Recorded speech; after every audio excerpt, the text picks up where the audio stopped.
wabarakatuh.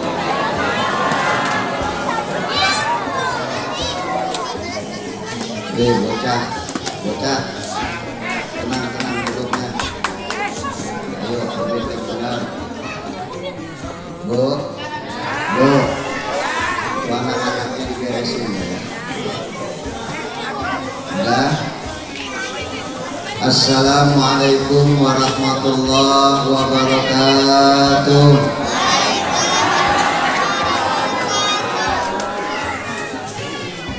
Bismillahirrahmanirrahim. La yasuku khaira illallah. Bismillahirrahmanirrahim. La yasrifu su'a illallah. Bismillahirrahmanirrahim. Makana min ni'matin faminallah. Bismillahirrahmanirrahim. La hawla wa la quwwata illa billahil aliyyil azim. Alhamdulillahilladzi arsala rasulahu bil huda wa dinil haq liyudhhirahu 'ala dini kullihi wa kafa billahi syahida. Asyhadu an la ilaha illallah wahdahu la syarikalah wa asyhadu anna Muhammadan 'abduhu wa rasuluh. Allahumma salli wa sallim wa barik ala sayyidina Muhammadin wa ala alihi wa sahbihi ajma'in, amma ba'd.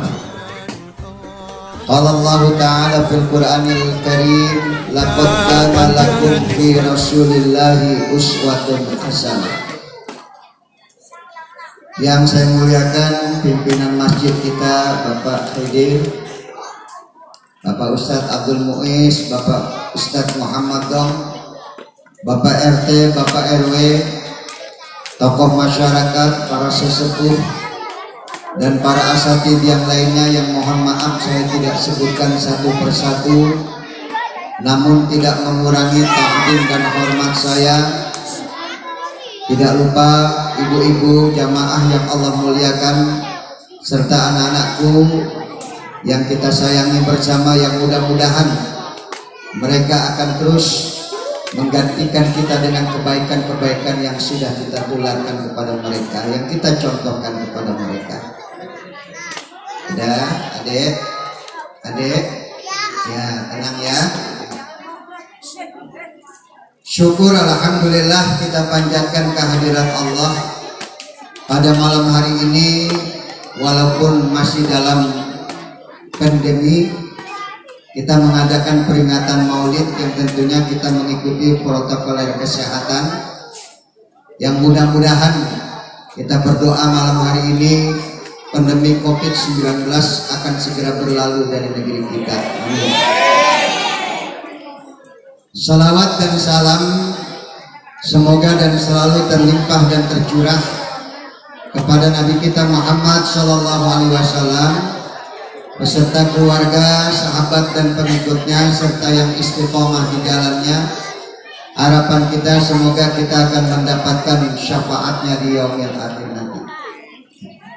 Sudah, ini kalau bisa panitia anak-anak dideketin ini yang pada berisik gitu ya.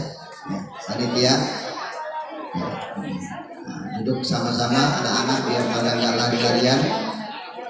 Udah, ini yang perempuan ini sudah ya.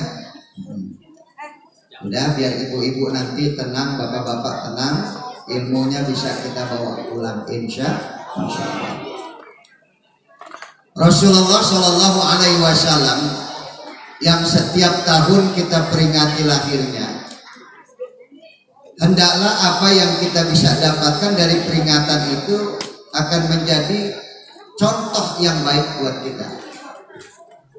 Karena setiap kali peringatan Maulid Rasulullah Shallallahu Alaihi Wasallam itu para kiai, para asatidz, ajengan, para habaib itu pasti memberikan contoh-contoh yang dibawa, yang dimiliki oleh Nabi kita Muhammad Shallallahu Alaihi Wasallam. Karena tidak ada manusia yang paling mulia, Tidak ada makhluk yang dipuji oleh Sang Pencipta. Bu, udah, mau ibu-ibu masih selfie aja itu. Tidak ada makhluk yang dipuji oleh Allah Sang Pencipta, yang begitu tinggi pujian Sang Pencipta kepada makhluknya, melainkan hanya kepada Nabi kita Muhammad SAW. Dari 124.000 nabi, ini selama ini yang kita tahu ada berapa nabi? Sebetulnya nabi itu ada 124.000. Dari 124.000 nabi terpilih menjadi 313 rasul. Adik tenang. Duduk. Dari 313 rasul terpilih lagi menjadi 25. Tadi ada berapa? 124.000. Terpilih menjadi 313 rasul. Dari 313 rasul yang wajib kita ketahui ada 25. Dari 25 terpilih lagi menjadi 5 ulul azmi. Dari 5 terpilih lagi menjadi 2, yaitu Ibrahim dan Muhammad Rasulullah SAW. Dari 2 terpilih lagi menjadi 1, yaitu Nabi kita Muhammad SAW.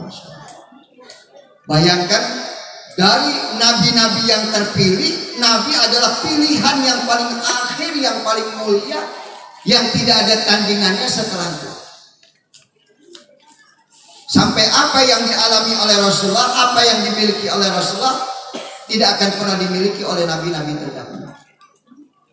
Makanya kalau kita peringatin lahirnya, itu sebagai ibrah pelajaran buat kita, agar kita bisa ngambil berapa persen daripada akhlak Nabi yang bisa kita aplikasikan dalam kehidupan kita sehari-hari. 10% aja Pak. Ibu, 10% akhlak Nabi kita bisa ikutin, cakep udah. Kadang-kadang ntar kita pulang maulid, kalau ditanya tadi isinya apa, lupa. Ada lagi kalau ditanya pulang maulid tadi isinya apa, lucu. Nggak ada tuh ilmu yang kita bisa bawa, nggak ada contoh dari akhlak Nabi yang kita bisa bawa. Makanya saya mengharapkan anak-anak tenang supaya nanti pulang ada yang dibawa. Tujuan sahabat saya Ustadz Muhammad Dok ngundang saya kemari dengan panitia supaya ilmu ini ditebarkan semua. Sehingga kalau kita tahu akhlak Nabi, kita bisa aplikasikan dalam hidup kita, insya Allah kita akan selamat di dunia ini. Karena kan susah Bu biar bisa selamat di dunia ini. Kalau Pak selamat ada.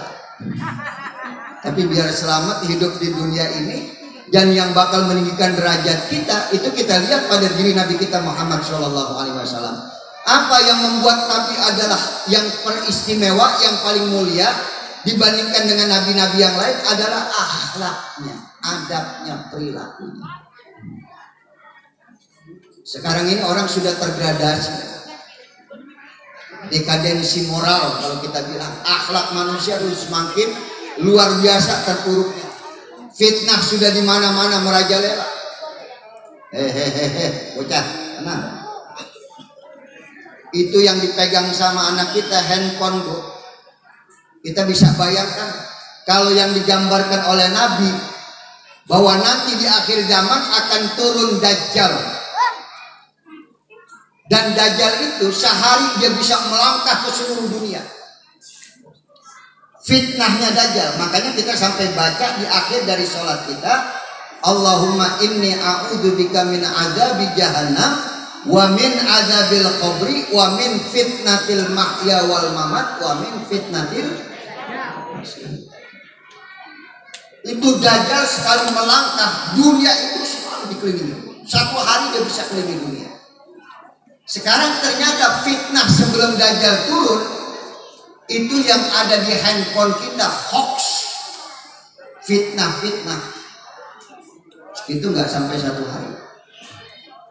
Begitu orang mengeluarkan hoax, fitnah, berapa jam orang sudah kena fitnah.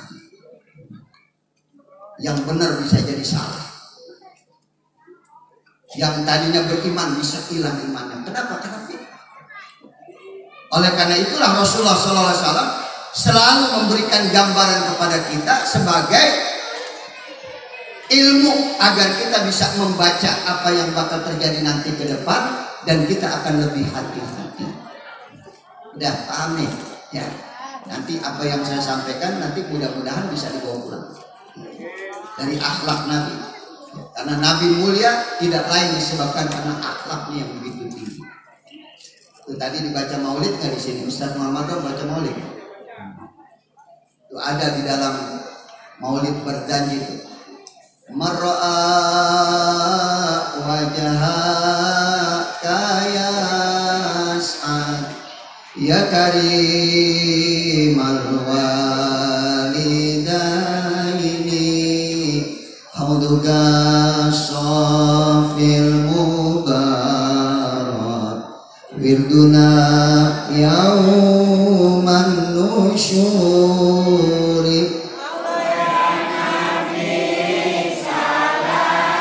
alaika ya Rasul salam ya Habib salam salawatullah alaika. Tahu artinya? Tahu artinya enggak? Sekarang saya mau tanya, Nabi yang paling cakep di dunia ini Nabi siapa? Nabi siapa? Nabi Yusuf. Itu bocah di belakang Nabi apa? Muhammad. Ibu, Nabi yang paling cakep Nabi apa? Bu, Nabi yang paling cakep Nabi apa? Nabi Yusuf. Salah. Bukan Nabi Yusuf, Nabi Adam. Kenapa Nabi Adam paling cakep? Nabi Adam gak punya bapak, gak punya ibu. Nabi Yusuf masih ada bapaknya, Nabi Allah Yakub. Ini yang ngasih kabar seperti ini siapa? Rasulullah. Ketika Rasulullah Mi'raj kata Nabi, aku bertemu Nabi Yusuf di langit, bertemu Nabi Allah Adam di langit. Ternyata aku lihat Nabi Allah Adam 70 kali cakepnya dari Nabi Yusuf alaihissalam. Hei, Bo, baju merah masih ngobrol. Bo, dengerin gue lagi ngomong. Nabi Adam cakepnya berapa kali? 70 kali dari Nabi Yusuf. Ini nanti suami kita cakepnya kayak Nabi Adam. Bapak-bapak kalau masuk surga insya Allah cakepnya kayak Nabi Adam. Ntar ibu-ibu pas gitu bapaknya lagi tidur morok gebrak banget buatan itu. Morok ngiler dilihatin Nabi Allah Adam ini Adam. Nanti di surga.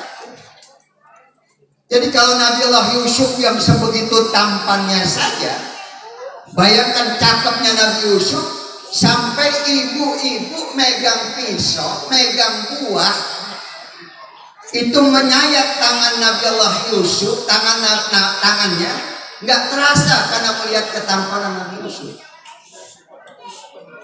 Nih ibu-ibu megang pisau nih, dikasih buah, Nabi Yusuf lewat, itu tangan diiris tangan nggak terasa sakitnya. Karena terpesona melihat ketampanan Nabi Allah Yusuf alaihissalam. Ibu pernah nggak ngerasakan ibu lagi ngiris bawang, aki-aki lewat sampai ke iris tangan kita? Lagi ngiris bawang, aki-aki lewat. Widih maco amat sampai ke iris tangan kita. Maco dari mana? Aki-aki jalan aja goyong. Itu Nabi Allah Yusuf tampaknya seperti itu sampai terpesona. Orang melihat Nabi bukan terpesona. Tadi yang saya baca, mar'a wajhaka yas'a. Siapa yang memandang wajahmu ya Rasulullah, hatinya akan senang, hatinya akan bahagia. Kebayang gak? Apa bedanya terpesona dengan bahagia? Terpesona ada batasan, ada waktunya. Pak, dulu bapak melihat istri bapak terpesona nggak? Dulu terpesona nggak? Terpesona. Dulu diam aja kamu kalau nanya. Dulu bapak melihat istri bapak terpesona. Iya. Sekarang jujur, jangan ada dusta di antara kita ya. Masih terpesona nggak Ustaz? Udah enggak tuh Ustaz aja ngomong udah kagak. Orang bininya kagak di sini dia. Terpesona ada waktu. Tapi bahagia ukur waktunya di mana? Ngukur nggak bisa. Ukurannya apa? Nggak bisa bahagia. Saya ketemu guru saya, Kiai Sahal. Sekarang salah satu pimpinan pondok-pondok. Ketika putra Kiai Imam Darkashi Abdullah Syukri meninggal dunia, saya datang ke pondok. Ketemu Kiai Hasan, orangnya sudah tua, ada 70 lebih. Saya memegang tangannya, mencium tangannya, itu hati saya luar biasa luasnya. Bahagianya bisa bertemu dengan orang soleh, punya kesempatan, punya waktu. Ukuran bahagia itu susah tentunya. Ada orang miskin hidupnya kebelaksak bahagia, bener nggak? Ada orang kaya hidupnya gelisah, mendingan mana?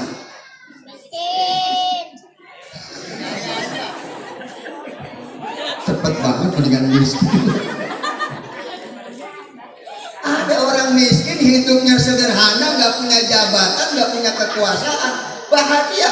Ada orang yang jabatannya tinggi, hartanya banyak, hidupnya gelisah. Itu Nabi kita Muhammad SAW. Marra'a wajhaka yas'ad, siapa yang memandang wajahmu ya Rasulullah, hatinya akan bahagia. Kemarin penjemputan Habib Rizik, betapa banyak orang-orang yang histeris. Itu baru ada darah pada diri seseorang, darah Rasulullah. Zuriyah keturunan Nabi. Itu orang begitu bahagia menyambut gimana Rasulullah SAW. Itu baru cicit Pak. Kalau nggak ada yang bahagia, benci, biarin aja udah, jangan dihiraukan. Main bocah kenapa? Dah, Ibu ya, Bu, yang lagi galau melihat Nabi hilang galaunya, yang lagi banyak masalah melihat Nabi hilang semua masalah. Ada orang wajahnya di TV, tadinya kita nggak punya masalah, melihat muka dia jadi bermasalah. Ada nggak? Begitu kita setel TV atau kita buka YouTube, ada muka dia, habis kita matiin TV. Wajahnya saja membuat kita nggak enak dan nikmat. Rasulullah itu beda. Marra'a wajhaka yas'ad. Siapa yang memandang wajahmu ya Rasulullah, hatinya akan bahagia. Ya karimal walidain, betapa mulia bapak ibumu yang melahirkan kamu. Weh, Bu. Ini Rasulullah mulia adalah rencana Allah yang begitu luar biasa untuk lahirnya Muhammad Rasulullah.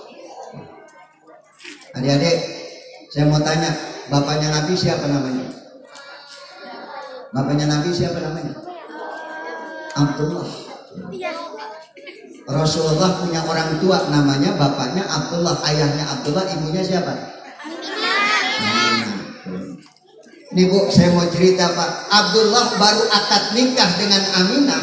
Ini marra'a wajhaka yas'ad, ya karimal walidain, betapa mulia bapak ibumu yang melahirkan kamu.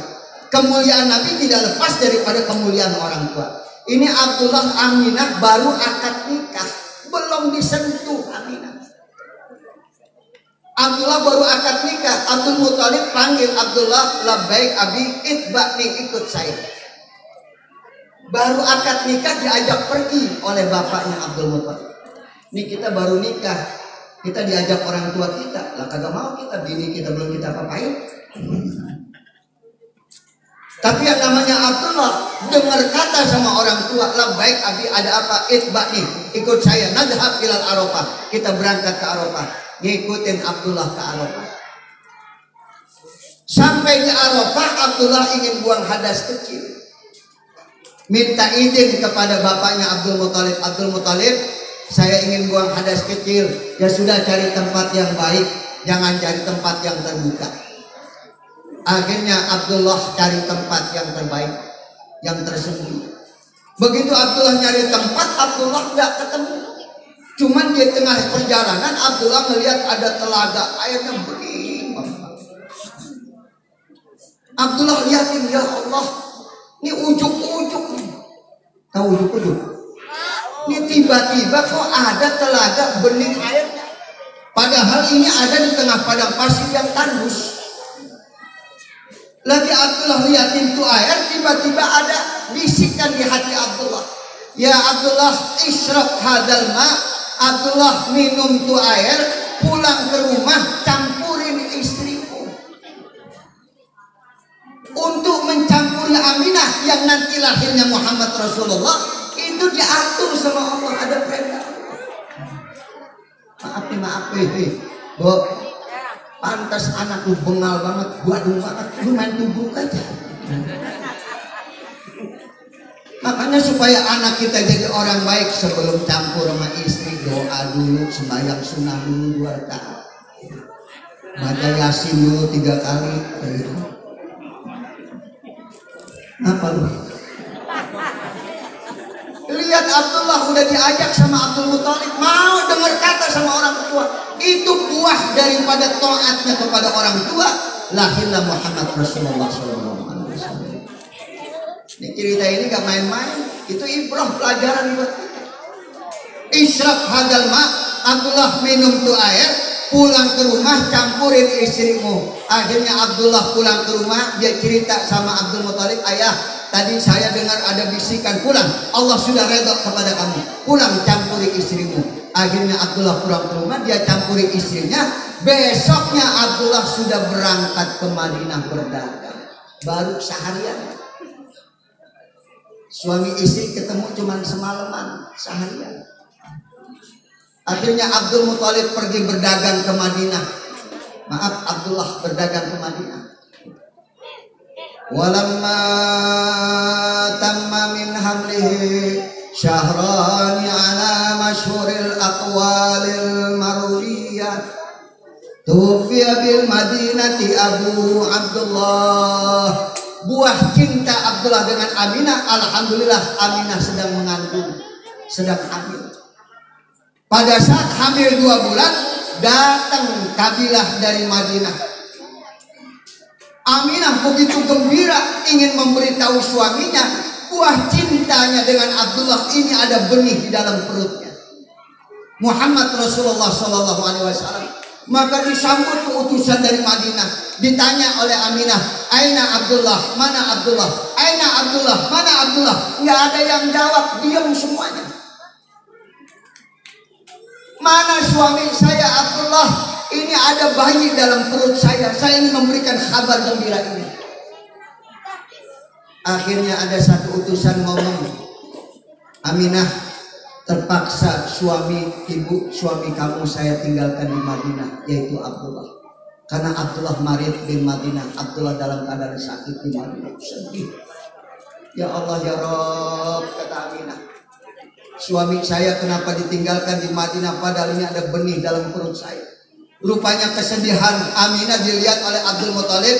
Kata Abdul Muthalib, Aminah, kenapa kau menangis, kenapa kau bersedih? Abi, ayah, suami saya ditinggalin di Madinah, padahal saya pengen ngasih tahu ini ada buah cinta kami bersama. Akhirnya Abdul Muthalib kumpulin anak-anaknya, idhab ilal Madinah, pergi kalian ke Madinah, jemput saudaramu, bawa pulang ke Madinah. Akhirnya utusan berangkat ke Madinah, berangkat 15 hari, pulang 15 hari. Ketika utusan kabilah dari Madinah datang, Aminah juga dengan harap-harap cemas nanya lagi, mana suami saya Abdullah, mana Abdullah kok gak dibawa pulang? Ada yang bilang, maaf Aminah, Abdullah qad tufiya bil Madinah, Abdullah sudah meninggal di Madinah. Kejar Aminah, ya Allah ya Rabb, ini bayi yatim. Makanya saya sering sampaikan, Nabi itu betul-betul diyatimkan dengan seyatim-yatim, supaya Nabi kuat menghadapi bagaimana terpaan, bagaimana intimidasi, bagaimana menghadapi orang-orang yang benci terhadap dirinya, Nabi dikuatkan dengan keyatiman. Ana wa kafilul yatim bil jannah hakata. Aku beserta orang-orang yang menanggung kehidupan anak yatim di surga seperti jari telunjuk dengan jari telunjuk. Ini pengurus, saya berharap lebaran yatim itu nyantunin yatim jangan bulan Muharram saja. Ini pada saat-saat seperti ini kita lihat Nabi itu diyatimkan oleh Allah. Diyatimkan, Nabi tidak punya bapak ibu, diyatimkan dari lingkungannya, disterilkan dari jahiliyahnya Madinah, kota Mekah, disusukan oleh Halimatus Sa'diyah, diyatimkan dari bacaan. Jadi kalau mau tahu yatim yang paling yatim adalah Nabi kita Muhammad SAW. Bu, ini ada anak-anak kita yang yatim. Banyak, mana anak yatim?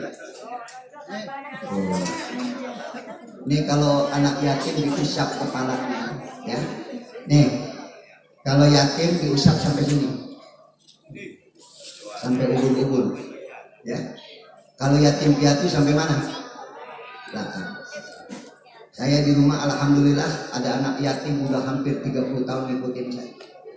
Saya suruh pulang-pulang, nggak mau pulang-pulang. Yatim piatu kan? Istri saya.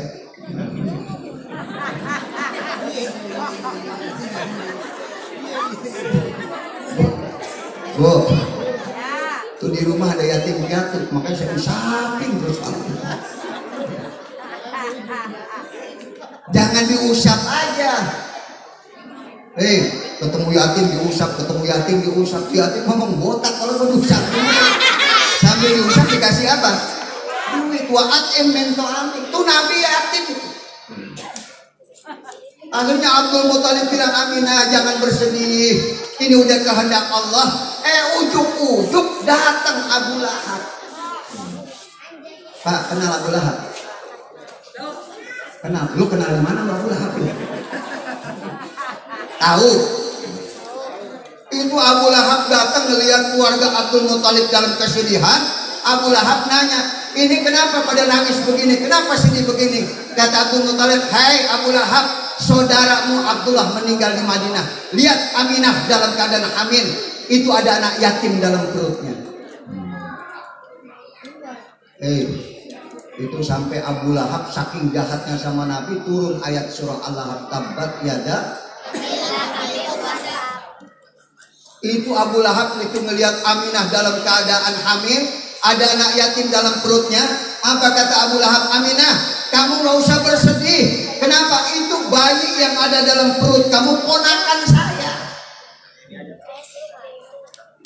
Abdullah itu saudara saya, kata Abu Lahab. Pokoknya Aminah, kamu nggak usah sedih. Semua yang menjadi kebutuhan kamu, nih Abu Lahab akan jamin. Nih Pak, kalau mau tahu Abu Lahab sebetulnya sayang sama Nabi. Cuman yang dia benci ajaran yang dibawa oleh Nabi, yang nggak sesuai dengan berhala-berhala mereka. Tenang aja Aminah, jaminannya saya. Sayangnya luar biasa Abu Lahab terhadap Rasulullah ketika dalam perutnya. Singkat kata singkat cerita, 9 bulan kemudian nuron yatala lahusana, lahirlah Nabi kita Muhammad SAW yang tadi kita mahalul qiyam. Ya Nabi salam alaika, ya Rasul salam alaika, ya Habib alaika salawatullah alaika. Lahirlah Nabi kita Muhammad SAW, di mana saat itu keluarga Abdul Muthalib dalam keadaan gembira yang luar biasa. Tiba-tiba ada yang ingat, Abu Lahab udah dikasih tahu belum? Tuh Abu Lahab sayang banget sama Nabi, sayang banget sama Aminah, kasih tahu Abu Lahab. Akhirnya berangkat utusan ke rumah Abu Lahab.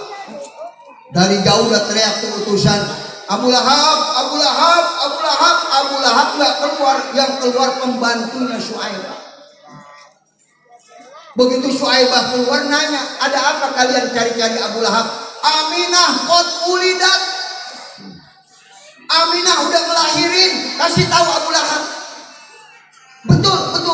Akhirnya Suaibah cari Abu Lahab.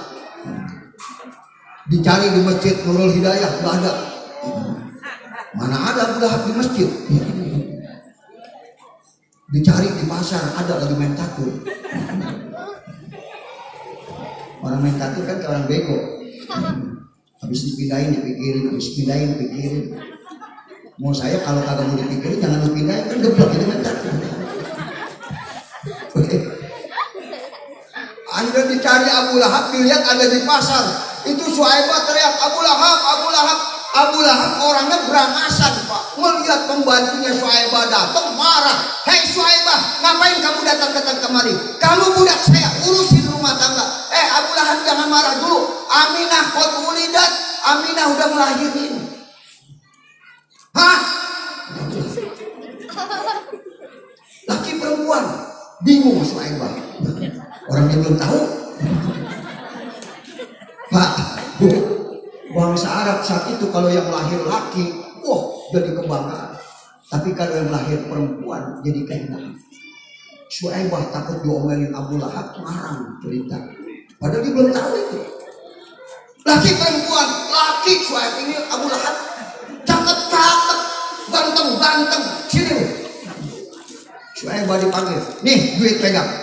Berangkat ke pasar, beli 100 ekor onta, sedekahin sama anak yatim. Hari ini aku gembira, ponakanku lahir laki-laki putih bersih. Itu Suaibah sambil megang duit gemeteran. Ini laki atau perempuan yang urusan ya? Ini kalau perempuan gue digolok, ini urusan sama aku. Hei, orang yang belum tahu. Akhirnya dia bawa tuh duit, sebelum dia belanjain onta, dia datang ke rumah Abdul Muthalib. Abdul Muthalib, Aminah udah ngelahirin? Iya, udah ngelahirin. Laki perempuan, laki putih bersih. Alhamdulillah. Ya Allah, kalau perempuan nasib gua kayak apa nih urusan? Bu. Ternyata Sayyidina Ibnu Abbas bermimpi. Dalam mimpinya dia melihat Abu Lahab sedang disiksa dengan siksaan yang sangat keras. Ma fa'alallahu lak. Abu Lahab, apa yang Allah perlakukan terhadap dirimu? Selama hidupmu di dunia kau sering menyakiti Muhammad Rasulullah. Kau benci kepada Muhammad Rasulullah. Apa kata Abu Lahab? Aku disiksa habis-habisan oleh Allah. Tapi setiap hari Senin siksaan itu dikurangi oleh Allah. Kenapa bisa dikurangi? Karena pada saat Muhammad Rasulullah lahir, hatiku begitu gembira. Dan aku sempat bersedekah dengan 100 ekor. Itu Abu Lahab. Apalagi kita yang cinta kepada Rasulullah, gembira, senang ketika Rasulullah lahir. Apalagi ada dzurriyyahnya, ada keturunannya, ada darahnya. Jangan dibenci. Jangan benci sama darah Rasulullah. Lihat Abu Lahab, dia gembira saja tuh melihat Rasulullah lahir. Tapi sayangnya Abu Lahab tadi tidak mau beriman terhadap apa yang dibawa oleh Rasulullah SAW. Ini kita lihat bagaimana Allah meyatimkan Nabi kita Muhammad SAW. Makanya Bu ya, Bu, sama anak-anak yatim kita ingat bagaimana yatimnya Rasulullah SAW. Ini anak-anak kita kalau pengen kuat seperti Rasulullah yatim. Apa diyatimkan bukan berarti harus bapak ibunya mati, taruh di pesantren. Di pesantren dia jauh dari orang tuanya, jauh dari ibunya, jauh dari bapaknya, belajar hidup sendiri. Yatim itu anak-anak. Ini yang saya ingin ingatkan kepada kita semuanya, bahwasanya Rasulullah sudah dirancang oleh Allah sedemikian luar biasanya pendidikan yang diberikan oleh Allah, sehingga Nabi mampu, Nabi survive, Nabi kuat untuk menghadapi terjangan, untuk menghadapi intimidasi, untuk menghadapi orang-orang yang benci terhadap dirinya. Semua orang-orang yang terpilih selalu diuji oleh Allah dengan berbagai macam ujian yang la habis. Idza aradallahu bi amtihil khair ajjala lahu uqubah fid dunya. Apabila seseorang ingin dijadikan orang yang baik, dia akan diuji oleh Allah dengan ujian yang sangat berat. Sampai dikucilkan, sampai dijauhkan dari umatnya. Berapa tahun Habib Rizik dijauhkan dari umat supaya kuat. Anak-anak kita biar kuat, taruh di pesantren. Paham? Bu, taruh di pesantren. Yatimkan. Dia belajar hidup mandiri, dia mengatur hidupnya sendiri. Ini yang kita bisa ambil dari lahirnya Nabi saja, kita bisa ambil satu pelajaran. Belum lagi akhlak Nabi kita yang lain yang bisa kita ambil. Batiul ghadab syari'ur ridha. Tuh Nabi gak pernah marah, dibikin marahnya susah. Tapi kalau agamanya diganggu, Nabi paling dulu marah. Tapi dirinya disakiti, Nabi gak pernah marah. Dilemparin batu di Taif. Bu, berapa menit lagi? Setengah jam lagi. Tuh Nabi dilemparin di Taif. Itu batu berterbangan. Padahal Nabi mengalami kesedihan yang luar biasa. Istri yang dia cintai Khadijah meninggal dunia. Pamannya Abu Thalib yang membackup Nabi itu meninggal dunia. Nabi mencoba menyampaikan dakwanya di Taif, bukan disambut, disambit, dilemparin batu. Itu tangan Nabi sebelah menutup muka. Tapi tangan sebelah lagi Nabi mengangkat tangan berdoa, Allahumma hdil qaum, ya Allah maafkan orang-orang yang nyakitin saya, fa innahum la ya'lamun. Mereka nggak tahu saya Nabi. Kalau mereka tahu saya Nabi nggak mungkin menyakiti saya. Itu malaikat yang nggak punya nafsu, melihat Nabi lemparin batu nafsu. Padahal malaikat juga punya nafsu. Begitu melihat Nabi dilemparin batu, yang ngelemparin didoain sama Nabi. Malaikat sampai mengatakan, Muhammad istadin, Muhammad aku izin sa'arfa hadal jabalain. Ini dua gunung akan saya angkat, saya akan binasakan orang-orang yang nyakitin kamu. Kata Nabi, jangan diapa-apain. Dia nggak tahu saya Nabi. Kalau dia tahu saya Nabi nggak mungkin dia nyakitin saya. Jangan diapa-apain. Ya Allah, batiul ghadab, marahnya susah. Syari'ur ridha, baiknya cepat kembali sama kita. Marahnya cepat, baiknya lama. Benar kadang? Kalau Nabi batiul ghadab, syari'ur ridha, dibikin marahnya susah. Tetapi ketika marah, orang minta maaf, baiknya cepat. Kalau kita cepat marah, baik lama. Ambil barang kalau juga baik. Sampai ngebon sama anak, ini jangan kemancing lu, gue gedek mana. Ini robah nih berlaku seperti ini. Jangan cepat marah. Bu, baiknya cepat. Ketahuan laki kita punya bini, ya udah marahnya sebentar, baiknya cepat. Maafin apa-apa, hilap. Kenapa? Tanpa sekuatan mama papa sudah punya istri, ya sudah. Udah berapa lama anak udah 3. Kira-kira bisa nggak kita maafin? Bisa nggak dimaafin dulu? Bisa nggak dimaafin? Agak tuh katanya Pak. Berarti baiknya lama. Bapak juga sama, batiul ghadab syari'ur ridha. Duit kita hilang dulu, nggak ketahuan siapa yang ngambil. Kita udah marah, begitu yang ngambil bini, baiknya cepat udah. Lu yang ngambil duit gua, iya. Ini duit gua ada 5 juta, hilang kemana? Ini udah jadi gelap, kalau ya udah. Lu ketakutan. Ini coba kita terapkan dalam kehidupan kita, akhlak Nabi kita Muhammad Sallallahu Alaihi Wasallam. Bu, Pak, Nabi kalau berangkat ke masjid itu ada perempuan buta yang kerjaannya cuma mencaci maki Rasul. Muhammad gila, Muhammad gak tahu diri. Nabi lewat, Nabi gak marah. Nabi beli makanan disuapin itu orang buta. Perempuan buta disuapin. Besoknya Nabi ke masjid lagi sama. Ngelihat tuh perempuan masih mencaci maki, Nabi ambil lagi tuh makanan disuapin itu. Sampai Rasulullah meninggal dunia, itu perempuan gak berhenti memata-matai Rasulullah. Abu Bakar ngelihat tuh perempuan masih menghujat, mencaci maki Nabi, sedih Abu Bakar. Akhirnya Abu Bakar beli roti, dia beli makanan, disuapinin tuh perempuan buta tadi. Tuh perempuan begitu megang tangan Abu Bakar, dia hentakkan tangan tadi. Ini bukan tangan yang sering menyuapinin saya. Tangan yang sering menyuapin saya, tangannya lembut, baunya harum. Ini tangan siapa ibu? Ini tangan saya bu. Siapa kau? Saya Abu Bakar. Hah? Jadi yang selama ini nyuapinin saya siapa itu? Yang tangannya begitu lembut. Dia adalah tangan yang kau caci maki. Siapa dia? Muhammad Rasulullah Shallallahu Alaihi Wasallam. Lihat akhlaknya. Dia apain aja Nabi nggak pernah marah. Masya Allah nih kalau kita bisa pakai dalam kehidupan kita Pak. Tapi jangan coba-coba agama kita diganggu, akidah kita diganggu, kita paling dulu membela.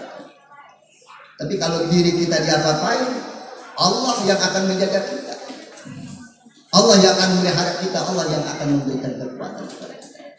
Nih kalau kita bisa bawa pulang, insya Allah. Bisa nggak kira-kira? Insya Allahnya udah pasir banget ya. Insya Allah. Dah tuh perintah saya dari anjuran Nabi kita Muhammad SAW. Akhlak sama suami, suami akhlak sama bini, anak akhlak sama orang tua. Nih ya, ntar pulang maulid ibu biar pada benar sama laki akhlaknya dibawa. Saya mau tanya bu, setahun cium tangan sama laki berapa kali? Setahun cium tangan sama laki berapa kali? Hah? Tuh ada yang bilang 2 kali, Idul Fitri sama Idul. Ini habis pulang maulid cium tangan laki 3 kali. 1. Ikutin saya. Ikutin. 1, 2, 3. Minta berkah dari suami. Suami juga sama istri jangan main umpet-umpetan. Akhlak Nabi kita. Ayu mamroatin matat wa zawjuha an haradin dakalatil. Apabila seorang wanita meninggal dunia, suaminya ridho, surga buat seperempat. Apa? Nggak punya suami katanya belakang Pak. Yang nggak punya suami, ya cari lagi hati-hati.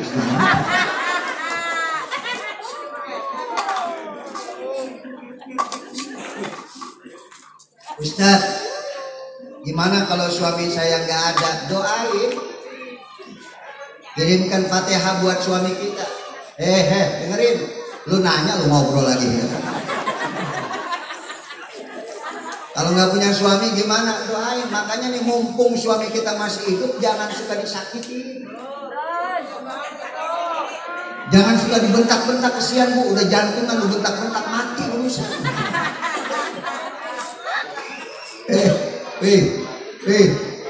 Bu, ini ada cerita nih. Ngeri nih. Ini ada begini lu, bukan orang Batak, bukan orang Solo. Itu lakinya pagi siang malam sarapannya diomelin gini. Satu waktu Pak, suaminya lagi ngopi, bininya sambil ngepel, sambil nyapu, ngeliat lakinya. Ditunjuk lakinya. Emang dasar laki-laki gak punya pikiran. Bini capek ngepel, nyuci, enak-enakan ngopi, ngerokok. Karena lakinya diomelin mulu Pak. Nafsu juga, gak kuat juga. Lu ngomong sekali lagi gue masukin sumur. Kata lakinya, lu sekali lagi ngomel, gue masukin sumur. Bininya mentang-mentang badannya gede, ngelawan. Kalau lu berani, masukin aja gue ke sumur. Oh lu ngelawan sama gue. Akhirnya lupa diri Pak. Bininya diangkat, dimasukin ke sumur. Begitu bini yang habis dimasukin ke sumur, lakinya ngopi lagi, merokok lagi. Udah setengah jam dia ingat, ya Allah, bini gue di sumur. Akhirnya sumurnya kering, gak ada air. Akhirnya diturunin ember. Begitu diturunin, goyang-goyangin. Udah terasa berat, ngani bini gue. Akhirnya dikeret, mana bininya gede banget kan. Begitu sudah ember sampai di permukaan sumur, ternyata bukan istrinya itu. Makhluk rambutnya panjang, matanya merah. Lakinya kaget, subhanallah, man enta, siapa kamu? Saya adalah jin penjaga sumur ini. Tapi bini gua mana? Justru gua naik ke atas, bini gua lagi ngomel dalam sumur.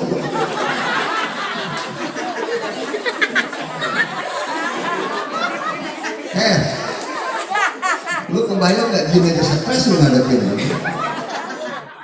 Nih bu, ya apalagi jangan suka dibentak-bentak dulu. Biar pada benar kata Nabi, kalau sudah perempuan meninggal dunia, suaminya itu surga buat dia. Ini adik-adik, Ustaz pesan sama orang tua, ya. Ummuka, ummuka, ummuka, ibumu, ibumu, ibumu. Dengerin nih, Pak Ustaz mau ngomong, dengerin. Yang masih pada punya bapak ibu angkat tangannya. Masa pakai tangan kiri? Tangannya angkat yang masih punya orang tua. Alhamdulillah. Nih, nanti kalau kalian dewasa, itu Nabi pernah pesan begini. Rasulullah mengatakan kalau aku nggak ada umur, kata Nabi nih, kalau aku nggak ada umur, nanti ada seorang anak muda yang kalau dia angkat tangan pintu langit terbuka. Semua doanya diijabah oleh Allah Subhanahu wa taala. Dengerin dulu nih, Pak Ustaz ngomong. Ini anak muda ini kalau dia angkat tangan pintu langit terbuka, masyhur fis sama wa majhulun fil ardi. Kata Nabi, ini anak muda ini masyhur, terkenal di langit, di bumi jarang yang kenal. Kebalik sama manusia sekarang, pengen terkenal di bumi, di langit nggak ada yang tahu, nggak ada yang kenal. Lo kenal si Ano, kenal oh menteri ini, lo kenal si Ano, oh si ini, lo kenal si Ano, oh ustadz ini. Tapi terkadang malaikat nggak ada yang kenal di langit, dia cuma terkenal di dunia. Tapi anak muda ini masyhur fis sama, di langit malaikat kenal. Apabila dia angkat tangan berdoa, pintu langit terbuka. Kata Nabi, minta doa kepada anak muda ini. Siapa namanya ya Rasulullah? Namanya adalah Uwais Al-Qarni. Dia dari Yaman. Ada bekas penyakit baros sebesar mata uang logam di punggungnya. Kemudian Rasulullah meninggal dunia. Abu Bakar mencari yang bernama Uwais. Setiap ada kabilah haji dari Yaman, Abu Bakar nyari nggak ketemu, sampai digantikan oleh Umar Ibn Al-Khattab. Ketika Umar menggantikan Abu Bakar, begitu diikutin oleh Umar, setiap ada kabilah dari Yaman dia tanya, afikum Uwais Al-Qarn, adakah di antara kalian bernama Uwais Al-Qarn? Tahun ini nggak ada, tahun besok nggak ada, sampai 1 tahun berikutnya saya Uwais Al-Qarn. Buka baju. Kata Umar, buka baju. Ada apa Khalifah? Buka aja bajunya. Akhirnya dibuka oleh Uwais Al-Qarni. Begitu dilihat langsung ditubruk oleh Umar. Ya Allah ya Rabb, ini yang saya cari-cari. Nama kamu siapa? Uwais Al-Qarni. Dari Yaman, betul. Doakan saya. Bayangin tuh Pak, seorang khalifah minta doa kepada rakyat jelata. Doakan saya. Kenapa saya mesti mendoakan kau Paduka? Ini pesan dari Rasulullah. Doa kamu diijabah oleh Allah Subhanahu wa taala. Akhirnya terpaksa Uwais mendoakan Umar bin Al-Khattab. Ketika selesai didoakan, Umar nanya, amalan apa yang kamu kerjakan? Kebaikan apa yang kamu lakukan? Sampai Nabi menjamin doa kamu diijabah oleh Allah. Nggak ada kebaikan saya sama seperti kau wahai Umar. Kenapa sampai Nabi berpesan minta doa kepada kamu? Tolong ceritakan. Sampai Umar tanya, pernah nggak kamu ketemu dengan Rasulullah? Saya nggak pernah ketemu dengan Rasulullah. Tapi Umar, keinginan saya untuk bertemu dengan Rasulullah ada, tetapi saya sedang merawat ibu saya. Maka kerinduan itu terus mengendap di dada saya, menggumpal sampai saya nggak tahan untuk menahan kerinduan bertemu dengan Muhammad Rasulullah, sehingga kegelisahan saya dilihat oleh ibu saya. Nak, kenapa engkau gelisah? Umi, sudah lama kita memeluk Islam, akan tetapi yang membawa Islam Muhammad Rasulullah, saya belum pernah melihat wajahnya. Saya pengen ketemu dengan Rasulullah. Berangkat nak, nanti Umi saya tinggalkan sendirian gimana? Sudah, kamu jangan pikirkan, berangkat. Umi cuma pesan satu, kalau kamu sudah ketemu dengan Rasulullah, jangan lama-lamanya, cepat pulang. Umi takut, ibu takut kau tinggalkan terlalu lama. Siap Umi. Umi redho ya, dunia akhirat redho. Berangkat Uwais Pak ke Madinah. Ternyata sampai di Madinah, dilalahnya Rasulullah nggak ada. Aisyah mengatakan mungkin lusa, mungkin ba'da lusa Rasulullah kembali. Bimbang Uwais Al-Qarni. Kalau dia nungguin Muhammad Rasulullah datang, dia terlalu lama meninggalkan ibunya di rumah. Tapi kalau dia balik pulang ke rumah, dia belum tentu kembali ke Madinah bertemu dengan Rasulullah. Akhirnya Uwais Al-Qarni dia buka burdah, dia lipat, dia katakan kepada Aisyah, Aisyah, ini burdah ini saya titipkan kepada engkau, hadiah buat Muhammad Rasulullah, sebagai bukti kalau saya sudah sampai ke Madinah dan ingin bertemu dengan Muhammad Rasulullah. Akhirnya Uwais kembali pulang ke rumah. Sampai Rasulullah meninggal dunia, Uwais tidak pernah bertemu dengan Rasulullah SAW. Ketika Aisyah Rasulullah kembali pulang, di tengah perjalanan Jibril memberitahu kepada Rasulullah, ya Muhammad Rasulullah, tadi ada tetamu di rumah kamu, anak muda dari Yaman yang bernama Uwais Al-Qarni. Dia menunda pertemuannya dengan engkau karena dia khawatir terhadap ibunya yang dia tinggalkan. Ketahuilah Umar, ketahuilah Rasulullah, anak muda ini kalau angkat tangan, pintu langit terbuka, doanya diijabah oleh Allah, karena dia lebih mendahulukan ibunya dibandingkan dengan engkau ya Rasulullah. Makanya tuh Bu, itu Uwais Al-Qarni, dia termasuk tabi'in yang terbaik. Dia bukan sahabat, dia hidup bersama sahabat, hidup bersama Rasulullah, akan tetapi tidak pernah melihat wajah Rasulullah. Dia termasuk tabi'in yang terbaik. Doanya diijabah oleh Allah. Kenapa? Karena begitu sayang dan khawatir terhadap ibunya. Ini anak-anakku, ya Pak Ustadz pesan ya. Jangan pernah bikin air mata ibunda jatuh. Jangan pernah nyakitin hati ibu.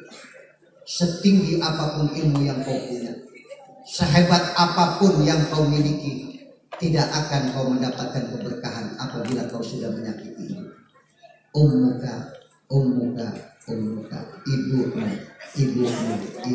Berapa kali? Berarti ibunya ada berapa? Ibunya ada satu, tapi kemuliaan tetap kepada ibu. Ya, mudah-mudahan nih, ya, kalian lagi belajar, kalian sedang mengaji. Orang kalau pengen doanya diijabah oleh Allah, bakti kepada ibu.